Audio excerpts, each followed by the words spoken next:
There is a myth, I think, that most entrepreneurs tend to start young. In fact, the typical age for someone to start their own business is between 35 and 49. Now, in many ways, this isn't the ideal point in life. Many people at that age have probably more responsibilities than they've had at any other time. They're more likely to have young children, a mortgage in their own home, and family commitments, possibly parents who are in need of more help than ever before.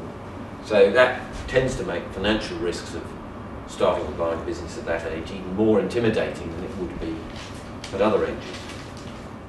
Many of those aged somewhat over 50 are starting to shake free of the sorts of family obligations I mentioned earlier. Children are likely to have left home and be providing for themselves, and their parents are more likely to have passed away. So perhaps for the first time in decades, people of 50 plus are potentially free to work for themselves the sort of hours and commitment it can require, and take a degree of risk, possibly by starting a business or perhaps some sort of social enterprise. There's also the inheritance factor, in that if their parents are likely to have passed away, they're more likely to have inherited wealth. Not every undertaking organised by a silver entrepreneur needs to be a for-profit business. It might be a charity, it might be a social enterprise, some form of civic endeavour, could be a new neighbourhood organisation, recreational club. There's a whole range of possible initiatives that one could embark upon. I think the key thing is that there is no shortage whatsoever of challenges or indeed opportunities, be it industry, politics or in communities. I think in a funny way the upheaval of the recession, the upheaval in politics for example, all these things actually throw up opportunities for newcomers, new ideas, new possibilities. And there are endless things, I think, that could be done more efficiently or problems to be solved. And while indeed capital at the present time is, it could be argued, in short supply, I think human ingenuity and energy are an infinite resource, and it's those that are the most important ingredients. Clearly a lot of companies have to try harder to employ those aged over 65. But I think one way the veteran generation can take its revenge is by going freelance and doing well in the self-employed world. Or indeed, as I said earlier, they don't have to start or build a business, they could volunteer or they can even mentor young people. I occasionally teach a case study at the London Business School, and I find it very stimulating to talk to these MBA students who are mostly 20 years my junior, very keen to learn and get a different perspective on work and life and how they're going to cope. Obviously the under 25s are another group who are disproportionately likely to be affected by the turmoil in the workplace and economies at the moment, and that's a whole different set of issues. But again, I think one of the advantages of running a business and being highly active well beyond the traditional ideas of retirement at 60 or whatever is that it gives you an opportunity to, for example, talk and meet across the generations. And I've always rather believed in Samuel Johnson's view that you have to make good friends with people who are much younger than you, because otherwise you'll outlive all your old friends. If society can do the right things along those lines, as well as other stuff, then I think, great new companies could be started in the next few years by those brave enough to believe in the future, energetic enough to seize the day, and optimistic enough to deny the possibility of defeat.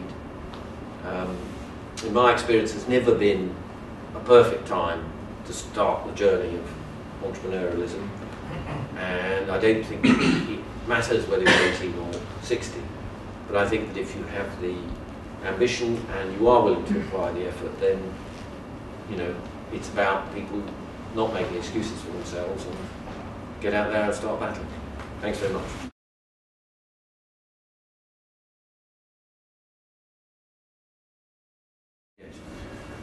when you're running a struggling business, what critical factors do you look at to decide whether it's a business that can be saved and continue to grow like Strada, or one that is a flop that you have to move on from? It's very difficult. Every situation's individual. I mean, clearly, you know, it's about, can it ever get to a position of at least cash break even, so it isn't burning cash all the time, and then can you scale it such that it will one day be as big as your ambitions, or is it always going to be so niche that perhaps it can never grow its way out of difficulties?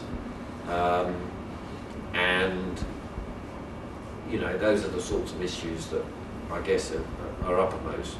But it depends, you know, for example, if you've got a business that's tied into a nightmare lease that you just can't get out of, then, you know, that may be a crippling difficulty that is insurmountable.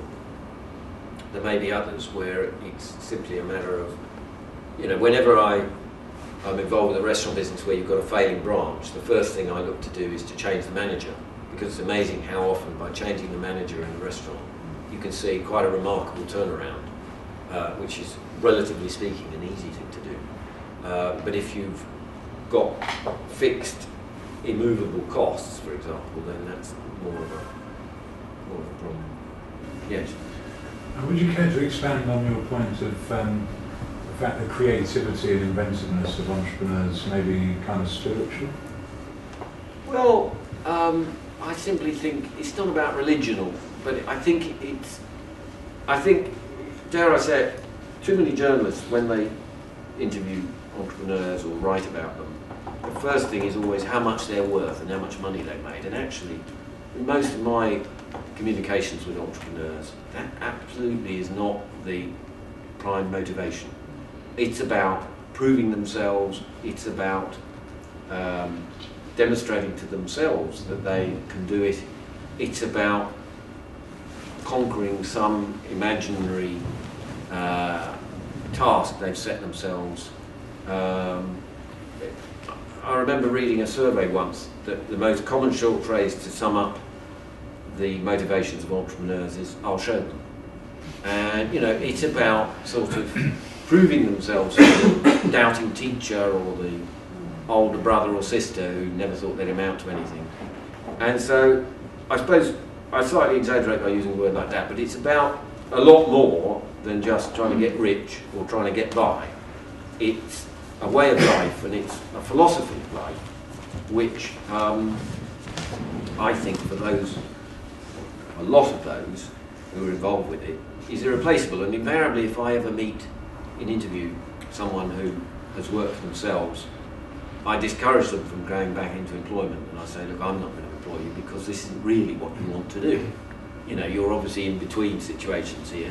You need to get back at the coalface one way or another, and you know, you're not going to be the sort of committed person that I'd like, and you're simply not going to be being honest to yourself. So I think, you know, once I think you become fully self-employed, it's an irreversible step, in my opinion.